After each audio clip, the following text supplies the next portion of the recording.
Les triomphes des croyants et les acquis de la croix, c'est dont nous allons développer tout au long de cette émission. Amis de la Bible, nous vous disons shalom.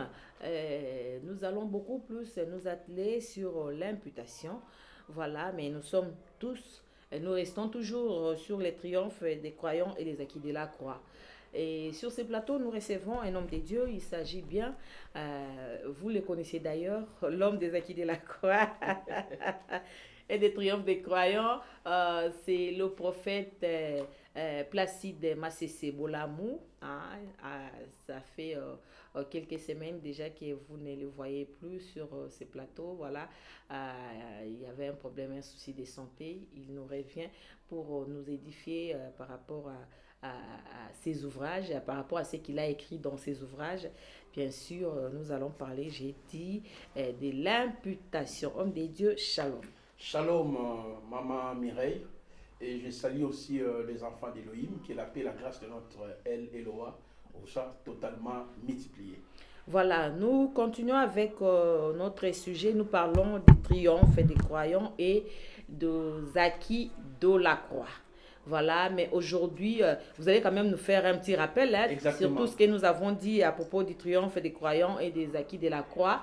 Et après, nous allons prendre les sous-thèmes d'aujourd'hui qui est en fait l'imputation. Homme de Dieu, dites-nous les triomphes des croyants, les acquis de la croix. C'est quoi au juste? Merci beaucoup.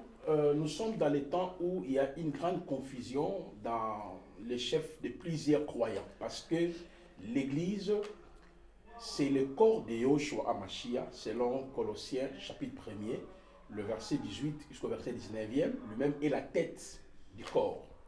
Yahushua dans Matthieu chapitre 16, depuis le verset 16 à 19, c'est là où il avait révélé son projet, qu'il avait conçu depuis les temps éternels en disant, tu es Pierre, sur ce roc, je bâtirai mon église. Donc, il y a quatre informations importantes parce qu'il avait posé la question à ses disciples pour pouvoir savoir ce que les gens parlaient à son sujet. Il y a eu des réactions mitigées et l'apôtre Pierre était poussé par le Saint-Esprit. Il dira, tu es le Haben Elohim, c'est-à-dire le Fils de Dieu. C'est à ce moment-là, il dira, tu es Pierre, sur ce roc, je bâtirai mon église. Les triomphes des croyants et les acquis de la croix. C'est à partir de la croix que Yahushua HaMashiach a bâti son église. Sous d'autres mots, Yahushua a triomphé à la croix de Golgotha. Qu'est-ce qu'il a triomphé? Et quand on parle de bâtir son église, c'est une église physique que nous pouvons voir? Exactement, parce que l'église a deux dimensions.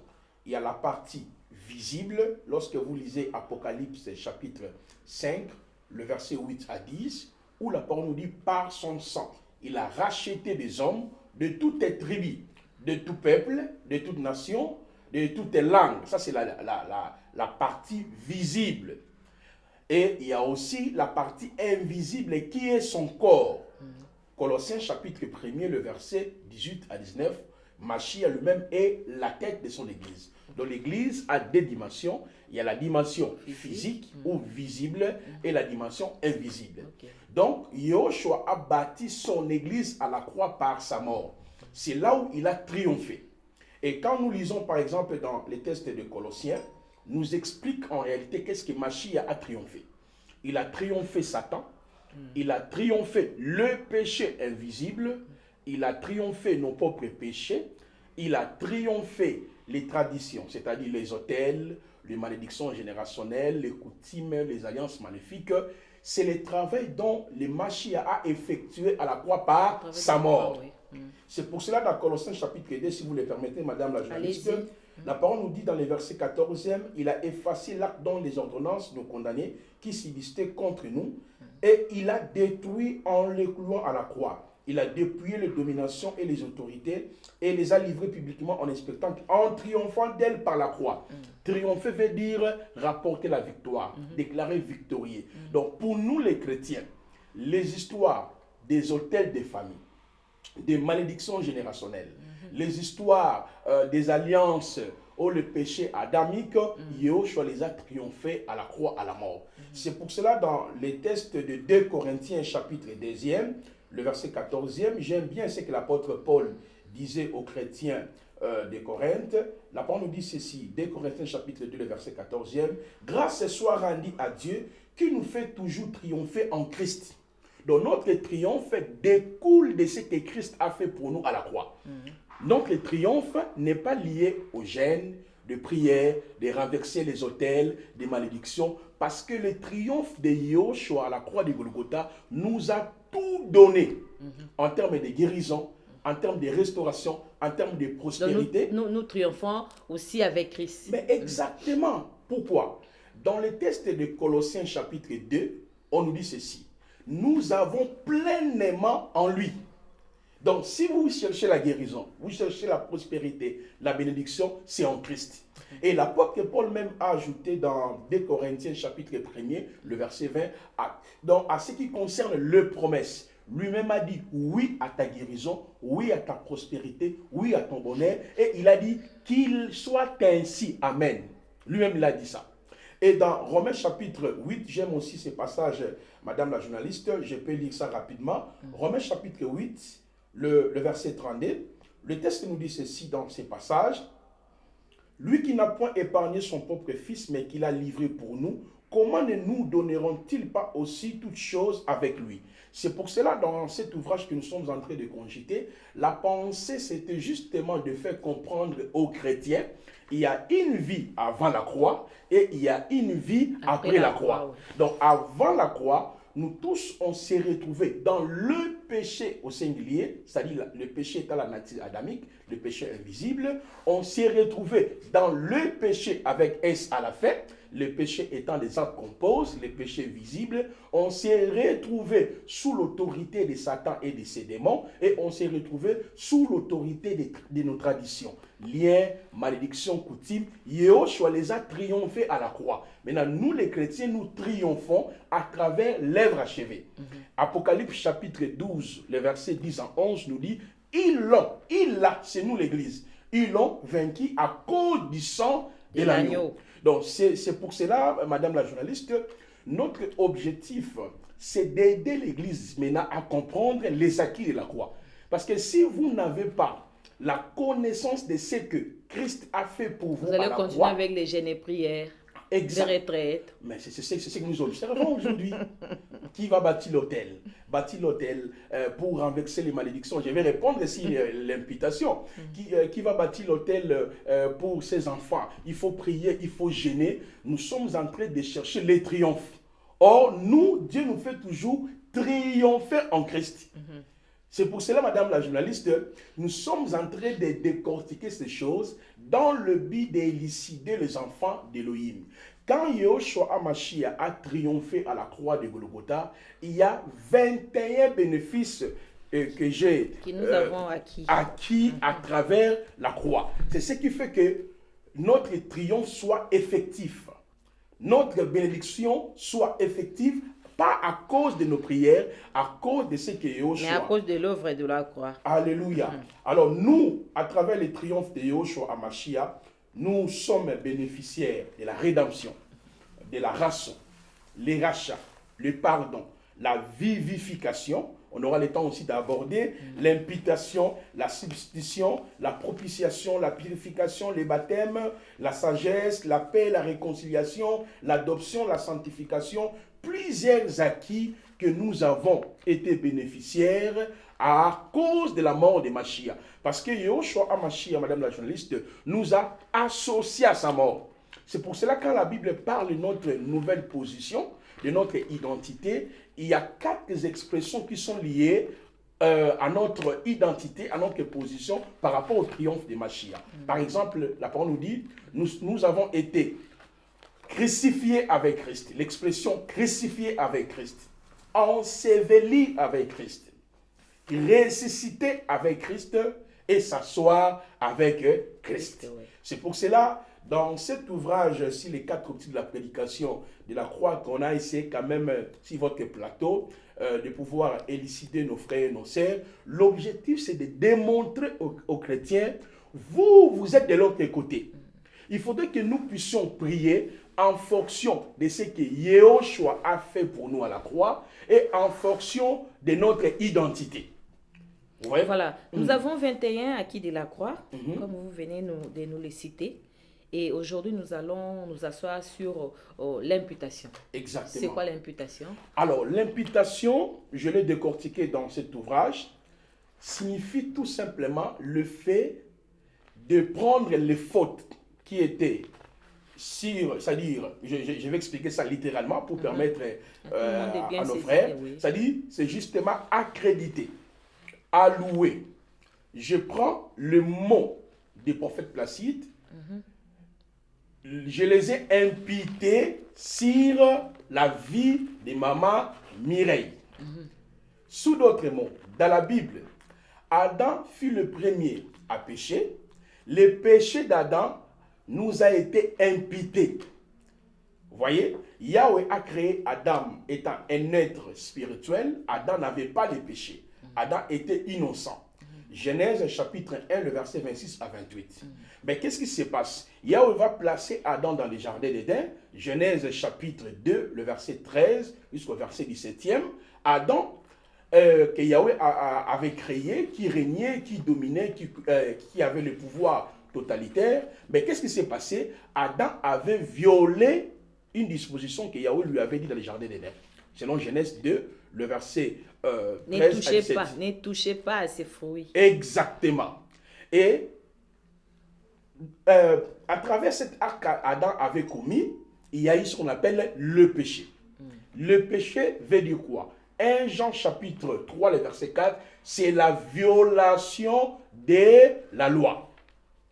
Alors, quand Adam commis ce péché, Adam a perdu l'autorité sur les animaux aquatiques, l'autorité sur les animaux de la forêt, l'autorité sur les animaux surtout célestes. Ce que Dieu avait créé dans les jardins. Exactement. Et puis Adam a perdu la bénédiction.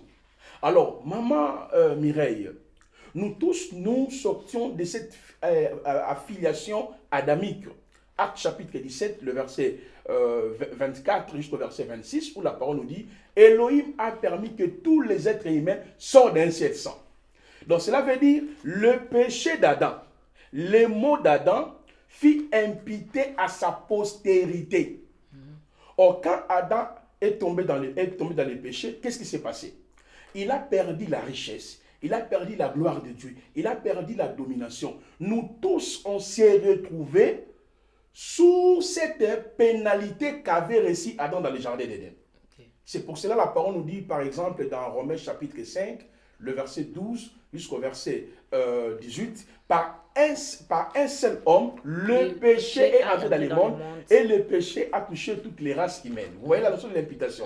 C'est-à-dire, le mot d'Adam, le péché d'Adam, fit imputer à sa postérité. Donc, c'est-à-dire, quand on vivait sur la terre, on vivait sous la peine que Yahweh avait prononcée sur Adam. Donc, c'est une sorte de malédiction.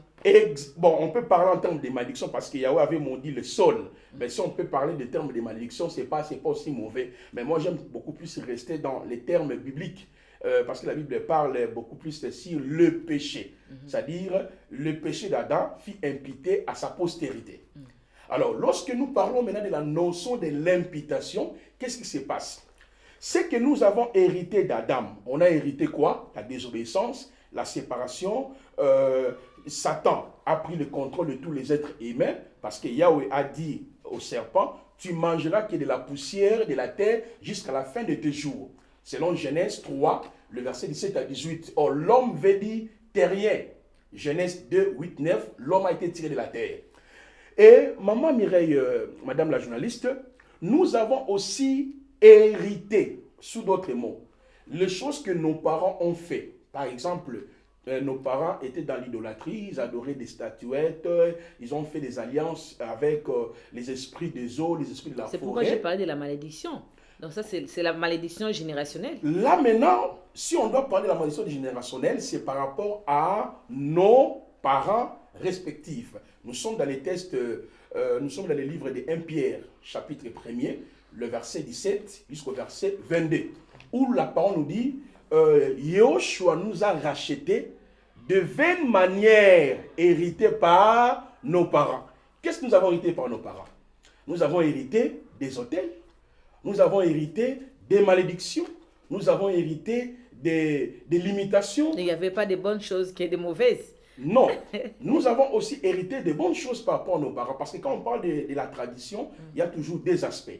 Parce que dans nos traditions aujourd'hui, comment nous avons hérité par exemple l'éducation, comment on organise les mariages, les respects dans la société. Ça c'est l'aspect normatif que nous avons hérité dans nos familles. Mais il y a aussi l'aspect ésotérique, spirituel. Spirituel, oui. Vous voyez, c'est là où on parle des nganga, du fumu, les chefs coutumiers. C'est-à-dire les hommes sages qui détiennent les secrets ésotériques. Vous voyez? Alors, vu les alliances que nos parents ont fait avec ces génies de la forêt, génies de la terre, et ceci a entraîné aussi des malédictions dans nos vies. Et l'apôtre Pierre parle des vaines manières que nous avons héritées par nos parents. Donc, quand on parle de l'imputation, on peut dire, ça dit le péché de nos parents. Les alliances maléfiques, les malédictions, les actes aussi, fit imputer en nous. Oui. Vous voyez, en Adam, nous avons hérité la désobéissance, le péché d'Adam, et ça fait qu'on soit livré à Satan. Ça fait que nous puissions devenir esclaves de Satan, et l'homme n'a plus l'autorité, n'a plus le pouvoir, parce qu'au commencement, Dieu avait donné l'autorité de la terre sur l'homme. Et nos parents aussi ont contracté des alliances ça et là. Ça fait de sorte qu'il y a des maladies héréditaires, des condamnations, des limitations. La troisième source aussi de l'imputation, c'est par rapport à notre marche. Par exemple, dans ta vie... Marche individuelle, personnelle. Hein? Personnelle. Ce que vous avez fait quand tu étais encore jeune, tu as consulté les marabouts, les féticheurs, et voilà. Il y a certaines choses qui passent dans ta vie, c'est par rapport aux alliances que vous avez contractées avec les diables, les féticheurs, les satanistes.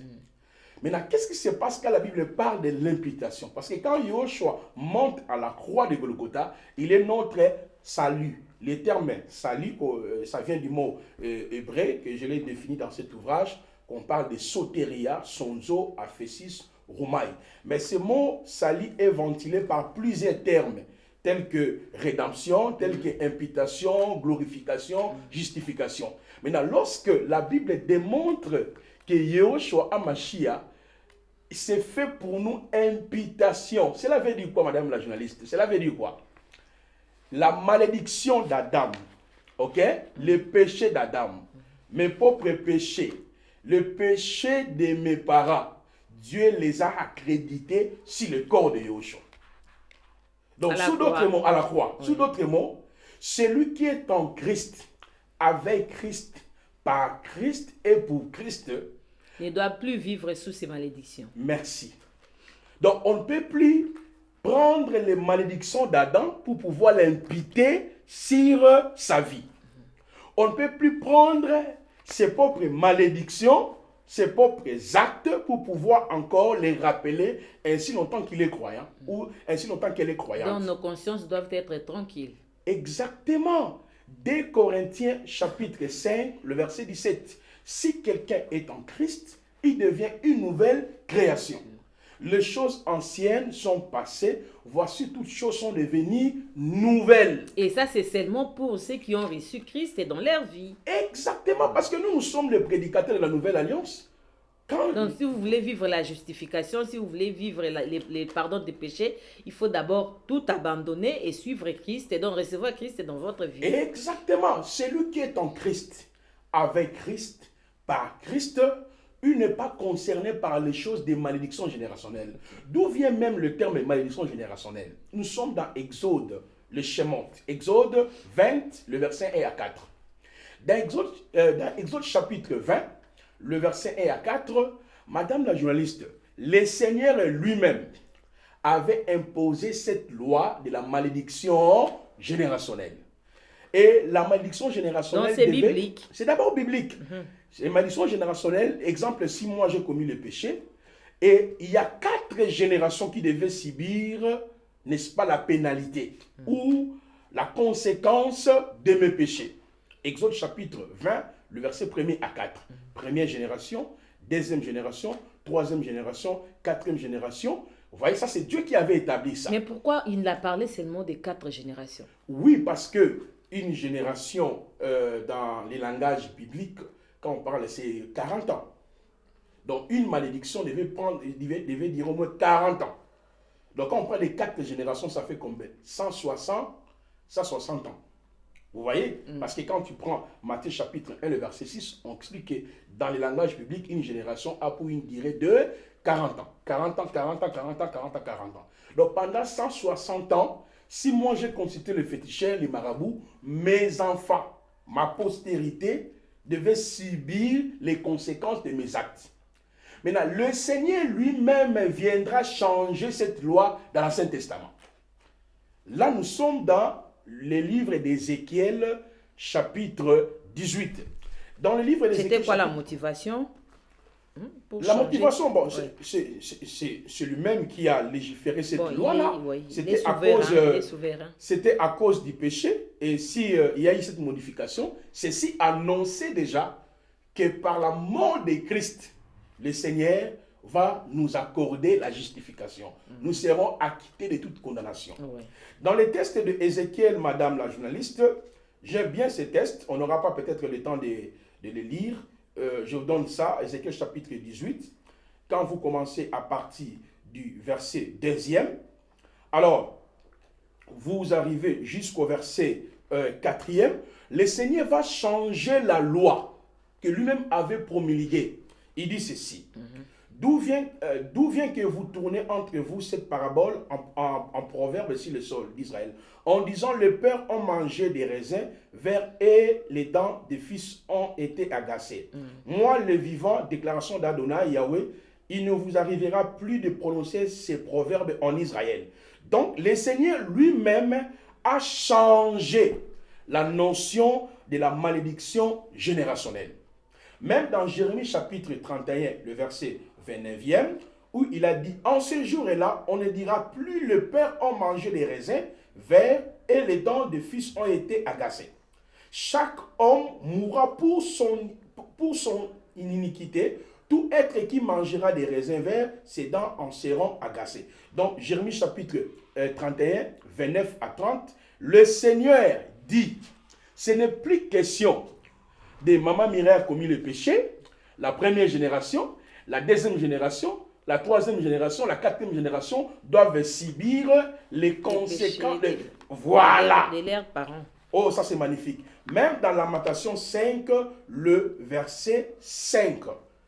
Lamentation 5, chapitre 5, le verset 7, pardon. Lamentation 5, le verset 7. Nos pères ont péché, ils ne sont plus, c'est nous qui portons leurs iniquités. C'était comme ça. Mais qu'est-ce que Dieu a fait? Donc, les différents textes qu'on vient de lire ici, Ézéchiel 18, le Seigneur va changer cette loi-là. Donc, ce n'est plus question que moi j'ai péché, mes enfants doivent subir les conséquences de mes péchés. Regardez, là, Jésus-Christ n'était pas encore arrivé, madame la journaliste. Les gens vivaient dans la tranquillité. Les gens de l'Ancien Testament, qui vivaient sous la loi, mais avec tranquillité. Mais nous qui sommes dans la nouvelle alliance, où Jésus-Christ devient imputation, Romains chapitre 8, les versets 1 à 4, la parole nous dit que Dieu a condamné, si la chair de Jésus nos péchés, Christ qui n'a pas connu le péché, 2 Corinthiens 5, 17 jusqu'au verset 21, Dieu a pris nos péchés, les a imputés sur le corps de Christ. Jésus-Christ devient l'objet de malédiction. Il devient péché. Oh là là là là. Mais maman Mireille, vous voyez les chrétiens aujourd'hui, nous gênons pour que Dieu nous délivre des actes de nos parents que nous appelions les alliances. En oubliant l'œuvre de la croix. Ah, nous appelons les autels établis. Nous appelons les malédictions générationnelles. Ça existe. La destruction des autels. Maintenant, si dans l'Ancien Testament, Dieu a abrégé, a annulé cette loi. Nous ne savons même pas quand est-ce que ces destructions vont terminer. Donc nous continuons à détruire. Mais nous ne sommes pas, donc on n'est pas confiant en Dieu en fait. Mais nous continuons à détruire. Mais quand est-ce que ça va finir? Voilà pourquoi, madame la journaliste, l'ignorance de ton identité en Christ, 1. L'ignorance de ce que Christ a fait pour toi à la croix, 2. L'ignorance de l'identité de ton Créateur permet à Satan et aux démons de continuer d'exercer, d'influencer notre vie. Le texte biblique nous dit, rendez grâce au Père qui nous a rendus capables. Moi, j'ai un Père qui m'a rendu capable. Si j'ai été, mes parents biologiques ont contracté des alliances, il y a eu des limitations, des échecs, des autels. Oui, bien sûr, sans Christ, l'influence de ces actes-là peuvent, n'est-ce pas, dominer, avoir lié dans ma vie. Oui. Mais on me dit, rendez grâce au Père qui m'a rendu capable d'avoir part à l'héritage des saints. Le Père ne m'a pas seulement rendu capable d'avoir part à l'héritage des saints, mais le Père m'a délivré de l'autorité de Satan et de ses démons. Il m'a laissé, non, il m'a transporté dans le royaume des fils de son amour. Quel privilège! Alors, comment les gens de l'Ancien Testament pouvaient espérer que si mon père avait péché, moi, je ne peux vivre la conséquence de ses actes. Oui. Donc là, je suis libre parce que Yahweh l'a dit. Et il croyait à ce que Yahweh a dit. À la parole, donc à la loi. Il croyait à la loi en fait. Est-ce que les chrétiens aujourd'hui croient à ce que Yahweh a fait à la croix? Parce qu'à la croix de Golgotha, Yahushua devient salut pour moi. Il devient imputation pour moi. Malédiction, péché. Donc, il a pris tous mes péchés. J'aime ce que l'apôtre Paul disait aux chrétiens. Nous étions comme des brebis errantes. Parce que là, l'apôtre Pierre s'est référé de Ésaïe chapitre 53, les versets 1 à 10. Nous étions comme des brebis errantes. L'iniquité de nous tous est tombée sur lui. Les chrétiens aujourd'hui ne croient pas au triomphe de Yahushua à la croix. Les chrétiens croient aux paroles de nous les pasteurs. Si je dors, je me réveille, je dis, Dieu m'a donné le message des autels. Les gens vont accepter. On va jeûner 21 jours. On va jeûner 40 jours. On va renverser cela. Pour quelle fin? Chercher les triomphes. Nous avons déjà les triomphes. Nous sommes des conquérants vainqueurs. Nous sommes des conquérants moissonneurs. Nous sommes déjà un peuple béni en Christ. Il y a la vie avant la croix et la vie après la croix. Donc par l'imputation signifie que mes péchés ont été imputés sur le corps de Christ. 1 Corinthiens 6, 9, 11. J'ai été lavé, j'ai été sanctifié, j'ai été purifié. Je ne peux plus vivre dans la culpabilité. On ne peut pas me condamner en me disant, Placide, quand tu avais 16 ans, 20 ans, tu avais fait ceci, tu as consulté les gens, voilà pourquoi la vie de tes enfants ne marchait pas. Vous aussi les enfants, vous devez connaître que ce que vos parents ont fait. Ça, ce n'est pas l'évangile. C'est le message qui sépare des familles aujourd'hui. On accuse tout le monde sorcier, la sorcellerie, et il y a la peur qui règne dans des familles. Il n'y a plus la réconciliation. Pourquoi? Chaque dimanche, le pasteur enseigne à l'église, vous devez renverser les autels que vos parents ont fait. Même ta maman, ton père est ici. S'il a consulté les marabouts, les féticheurs, vous les enfants, vous allez subir cela. Maintenant, les enfants qui prient ensemble avec leur père, leur maman, et ils vont regarder leur papa. Vous voyez un peu? Ça, ce n'est pas le message. Ça, c'est détruire la famille. Voilà. L'homme de Dieu. Comment savoir alors... comment savoir si on est sous la malédiction? Est-ce qu'il y a-t-il des signes qui nous montrent que nous sommes sous la malédiction? Mais si tu n'as pas encore été sauvé à travers l'œuvre achevée, tu n'as pas encore reçu Christ, tu es sous la malédiction. Celui qui est sous la malédiction, son esprit, son âme, son corps est géré par Satan. Voilà pourquoi il y a des maladies chroniques, il y a des visitations sataniques, il y a beaucoup de combats dans la vie de telles personnes. Ceci démontre que cette personne n'est pas encore sauvée. Parce que mais des maladies chroniques quand même, c'est périodique. Très bien. Il y a des maladies chroniques qui sont liées par rapport à notre génétique. Oui, voilà. Oui. Mais moi, je parle des maladies chroniques ici dans l'aspect spirituel, où les démons, où les mauvais esprits exercent leur influence dans une famille. Parce que celui qui est en Christ en réalité, Madame la journaliste, à travers la croix, nous sommes bénéficiaires de 21 choses que je suis en train d'exposer ici. Mais nous oublions que la croix, c'est la puissance de Elohim qui sauve. Et il y a aussi la résurrection. Quelle est la puissance de la résurrection? La résurrection, c'est la puissance d'Elohim qui nous communique la vie divine. C'est pour cela, nous, dans notre assemblée à Lemba, aux Galeries Gotanzambe, nous enseignons que l'œuvre de la croix. Nous sommes là pour former les gens, pour équiper les hommes de Dieu, les enfants d'Élohim, afin de découvrir leur identité sur Satan. Leur identité, afin de découvrir plutôt leur identité et d'expérimenter leur position par rapport à Satan, par rapport au péché, par rapport aux malédictions générationnelles. Pour nous, madame la journaliste, ce sont des choses qui ne nous concernent ni de loin, ni de près, parce que Yoshua est notre sali, il est notre imputation. La dernière question, la malédiction générationnelle est-elle d'actualité de nos jours? Pour ceux qui sont en Christ, non, parce que nous avons été justifiés. Donc, si vous voulez bien, on parlera de la justification. Parce que la conséquence directe de l'imputation, c'est la justification. Donc, quand Yoshua monte à la croix, il prend nos péchés, il prend nos actes pour que nous ne puissions plus vivre de la culpabilité, il nous justifie. Donc, la justification, c'est l'acte par lequel où Yahweh nous a acquittés. Il nous a innocentés, il nous a déclarés juste sans péché. Parce que il y a des péchés de nos parents aussi avaient leurs parents qui avaient également péché. Donc, au travers de la croix de Christ, au travers de la justification, donc, c'est la conséquence directe de l'imputation. Parce que par l'imputation, il prend nos péchés. Mais par la justification, il veut vous dire, Madame Mireille, il ne faut plus penser aux événements passés. C'est-à-dire, quand tu pries là, il ne faut pas voir ton oncle, tes papas, voir la croix. Tout est achevé, Téléo. Tout est achevé, Téléo.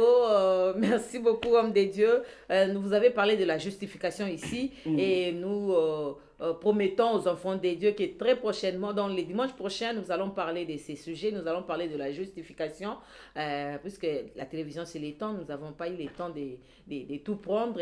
La semaine prochaine, nous allons parler de la justification. Aujourd'hui, nous avons parlé de l'imputation et tous ces sujets, à tous ceux que vous avez écoutés aujourd'hui, nous viennent des triomphes des croyants et des acquis de la croix.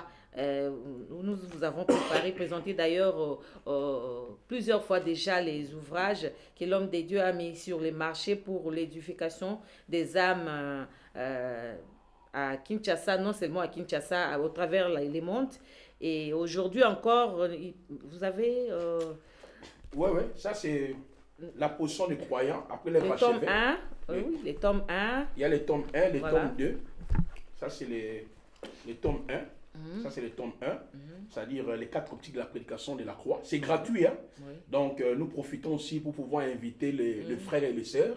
Notre église, c'est dans la commune de Lemba. Nous sommes dans la galerie Igo Tanzambe, Lemba Super. Nous nous réunissons que les dimanches. Les dimanches, pendant la semaine, les gens doivent aller travailler. On se retrouve que les dimanches à partir de 8h30 à 11h30. Vraiment. Donc, quand vous venez, c'est pas tous les jours comme les autres. Hein? Non, nous, on laisse le temps aux frères de travailler, de chercher l'argent. Ouais. On se rencontre seulement les dimanches. Ça, c'est le tome 1, ça, c'est le tome 2. Et tout ce que nous avons dit aujourd'hui se trouve dans cet ouvrage. Exactement, c'est dans cet ouvrage. C'est aussi gratuit. Les gens aussi peuvent les télécharger en direct. Ceux qui sont peut-être à l'extérieur. Donnez-moi les tomes 2. Ah, les tomes 2, c'est ça, et les tomes 3. Donc, ceux qui sont à l'extérieur. Voilà, c'est les tomes 2. Voilà, la position du croyant après l'œuvre achevée à la croix. Donc ça aussi c'est gratuit. Voilà, il y a aussi le tome 3. Si vous le permettrez, madame la journaliste, on aura aussi le temps de vraiment de décortiquer ça. 3 est là. Voilà, les triomphes des croyants par la croix, la foi et le Saint-Esprit. Là, on verra comment on peut triompher alors. Parce qu'il n'y a plus la malédiction générationnelle, il a pris nos malédictions, mais comment on peut triompher? Ça, c'est la vie voilà, des croyants. Voilà. Donc voilà. Biso te kate biso to pesa. Biso to pesa bana nzambe batanga pour bazwa connaissance par rapport à tout ce qui est écrit dedans. Oui. Et mambobele zo échappé biso, mambobele pe bazo kosa biso par nos pères spirituels, nos pasteurs. Et à travers ces ouvrages, l'homme de Dieu a eu vraiment le temps de prier et de mettre tout ce que Dieu lui a mis sur sa tête, de mettre ça sur papier, comme ça là. Et aujourd'hui, nous avons ces ouvrages qui vont nous aider en fait dans la vie spirituelle. Amen. Donc, si vous avez vraiment besoin de ça, allez-y à la galerie Igo Tanzambi. À Lemba Super. L'homme de Dieu est là tous les dimanches. De quelle heure à quelle heure vous De 8h 9h30 à 11h30. Voilà. Déjà, 9h30, on commence l'enseignement. Nous, après l'enseignement, on pose des questions. Ouais. Quand il y a un Biso kuna eza kelasi. Euh, Totangisi, botuni mituna, bozwi biyano. Voilà. Na suka na yango, ozwi ouvrage na yo, kolo azwa lokumu. Amen. Voilà. C'en est fini pour aujourd'hui, chers enfants de Dieu.